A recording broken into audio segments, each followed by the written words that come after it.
Lucky ડ્રોના આરોપી અશોક માળી સામે વધુ એક ફરિયાદ દાખલ થઈ છે। ફરિયાદીની ધમકી આપવા બદલ પોલીસ મથકે ફરિયાદ નોંધાઈ છે।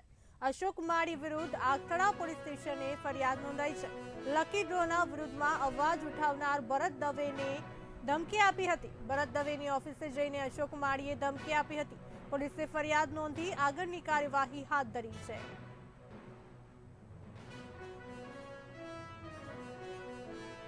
સવારે લાખણી ખાતે મારી ઓફિસે હું અને મારા મિત્ર બંને બેઠા હતા। એ વખતે આ અશોક માળી અને એક રડમલ પુરોહિત બે માણસો સાથે બીજા બે લોકો સાથે અહીં આવ્યા અને મો અશોક માળીના ચહેરા ઉપરથી મેં એને જોઈ લીધો, કારણ કે મેં એને અનેક વખત મીડિયામાં જોયો હતો, ઇન્સ્ટાગ્રામમાં। એટલે હું એને ઓળખી ગયો કે અશોક માળી છે। એટલે મેં એને બેસવાનું કીધું, એટલે એને કીધું કે તમે બેસે હું કંઈ રાખ્યું નથી, બરાબર। હું અશોક માળી, હું આટલા દિવસ તો તમને મને લકી ડ્રોના કિંગ તરીકે ઓળખતા હતા, પણ હવે તમને આજે કહી દઉં છું કે હું માત્ર લકી ડ્રોનો કિંગ નથી, હું ગુંડાઓનો પણ કિંગ છું। મારી એટલી મોટી ગેંગ છે કે જે ગુજરાત અને રાજસ્થાનમાં ફેલાયેલી છે, બરાબર।